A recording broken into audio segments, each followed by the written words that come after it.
बिस्मिल्लाहिर्रहमानिर्रहीम, अस्सलाम वालेकुम नाज़रीन। मैं हूं कनीज़ फातिमा। मैं आपको खुशामदीद कहती हूँ अपने यूट्यूब चैनल पर, साथ ही साथ फेसबुक पेज पर। और आज मैं आपको बताने जा रही हूँ कि जीतने के बाद कप्तान का अगला प्लान क्या होगा। क्या वो लॉन्ग मार्च करेंगे या इलेक्शन की तरफ जाएंगे। बेसिकली असली मार्क का जो असली मैदान जो है वो अब लगेगा। लेकिन इसकी वजह से जो पीडीएम है ना वो मुकम्मल खौफ का शिकार हो चुकी है। उसके साथ मैं आपको मिसालें देकर ये सारी चीज़ें बताऊंगी। लेकिन उससे पहले अगर आपने मेरा चैनल सब्सक्राइब नहीं किया, मेरा चैनल सब्सक्राइब करें, बेल आइकन को प्रेस करें। बहुत मेहनत के बाद चीज़ें इकट्ठी करने के बाद आप तक हम लेके आते हैं। उसमें मेरा अपना तज्जिया शामिल होता है, साथ अंदर की कुछ खबरें होती हैं जो कि हम आप तक पहुँचाते हैं। तो खैर आपका ज़्यादा टाइम वेस्ट नहीं करूँगी, मैं आती हूँ आज की वीडियो की तरफ। तो नाज़रीन, मुकम्मल रिजल्ट आ चुका है, ठीक है। ज़िमनी इंतखाबात वो इसलिए अहमियत अख्तियार कर गए थे क्योंकि इसके बाद तयन होना था कि जनरल इलेक्शन कौन सी पार्टी अपने नाम करने जा रही है। जनरल इलेक्शन के लिए ज़िमनी इंतखाबात इस कदर अहमियत अख्तियार कर चुके थे। वो भी उसकी भी एक बड़ी वजह कि पहले इतनी अहमियत तारीख में हमें नहीं मिलती। उसके पीछे वजह यह है कि खान मैदान में आ चुका था। जिस तरह से खान ने अपना आप मनवाया है, उसके बाद हमने ये देखा है कि खान की वजह से जो दूसरी ताकतें हैं, सारी की सारी ताकतें एक तरफ और इमरान खान एक तरफ हमने देखा। तो उन ताकतों को एक अकेला खान हैंडल कर रहा था और उसका साथ दे रहे थे अवाम।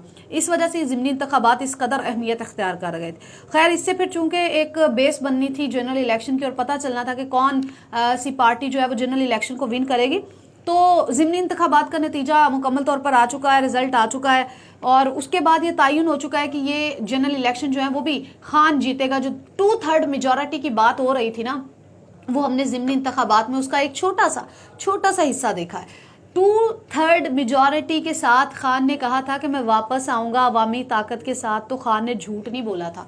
अब खान की ताकत जो है इसका अंदाज़ा मुखालफिन को हो ही चुका होगा। अच्छा जी, टोटल जो है मुस्लिम लीग नून ने 4 सीटें इसमें से जीती हैं और एक जो है इंडिपेंडेंट है, और 15 सीटें जो हैं वो इस वक्त आ रही हैं तहरीक इंसाफ के हिस्से। एक जो है ना वो आ रही है इंडिपेंडेंट सीट है। अच्छा जी, मैं सारी थोड़ी सी ना सिचुएशन आपको बताती हूँ। अब एक सीट है, पहले ऐसा हुआ था जो रिजल्ट आए थे ना उसमें 2 सीटें जो थी नून लीग की थी, 17 सीटें तहरीक इंसाफ की थी, 1 सीट इंडिपेंडेंट थी। अब बात क्या हुई है, रावलपिंडी की जो सीट है ना उसके ऊपर रोला बना हुआ है।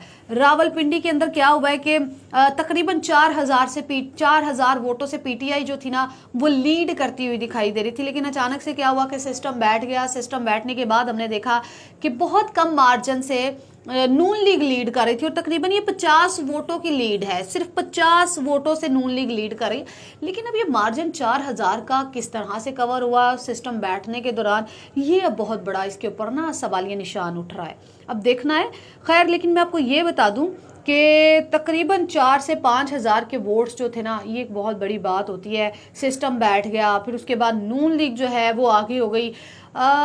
इसके ऊपर अब तहरीक इंसाफ ने ये किया है कि उन्होंने कहा है कि अब जाके ना तो इस तरह से ना उन्होंने कहा है कि दरख्वास्त दिए दोबारा से चेक किया जाए ताकि हमें पता चल सके कि ये धांधली हुई है यहाँ पर। खैर, नून लीग का जहाँ पर बस चला उसने धांधली करने की कोशिश की, लेकिन तमाम जगहों पे उनका बस नहीं चल सका। अब ये है कि इमरान खान जो हैं वो ये इलेक्शन जीत चुके हैं मुकम्मल तौर पर और क्लीन स्वीप कर दिया है। तो अब आके क्या हुआ जी, लाहौर सबसे बड़े गढ़ में नून लीग को शिकस्त का सामना करना पड़ा। वहाँ पे खान ने अपना बल्ला चला दिया। अब हुआ ये, पिच जो है ना वो मुकम्मल तौर पर तैयार है। खेल का मैदान अब सजेगा जिसके अंदर एक तरफ सारी जमातें, अब बेसिकली ये जरदारी ने खेल खेला है नून लीग का सफाया करने के लिए पंजाब से, जो कि वो करने में कामयाब हो गई है। अब क्या है, अब इमरान खान जो है ना वो लॉन्ग मार्च करने नहीं जाएंगे। भाई इतना कष्ट क्यों वो उठाएं। अब वो आएंगे अपने असल मकसद की तरफ। जो उन्होंने मुतालबा करना है वो है इलेक्शन, अर्ली इलेक्शन।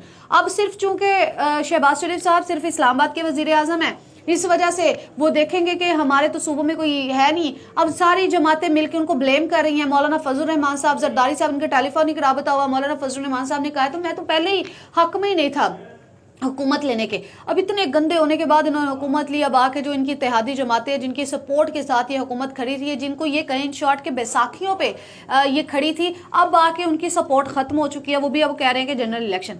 अब आके खान जो है वो जनरल इलेक्शन में जाएगा जनरल इलेक्शन में अगर जाते हैं तो वो नून लीग के हक में नहीं होंगे लेकिन खान के हक में होंगे। इस वजह से पीडीएम मुकम्मल तौर पर खौफजदा हो चुकी है।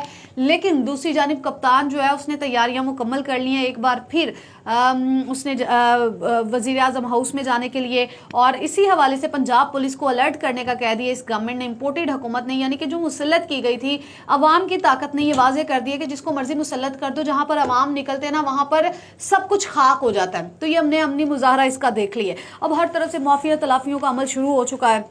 असल मार्का अब शुरू होना है, असल गेम अब शुरू होनी है, क्योंकि अब खान ने आके मुतालबा करना है कि इलेक्शन कराओ। कोई लॉन्ग मार्च के चक्कर में नहीं पड़ना, किसी चीज में नहीं पड़ना, इतनी ना आवाम को किसी कष्ट में डालना, ना खुद कोई कष्ट उठाना है।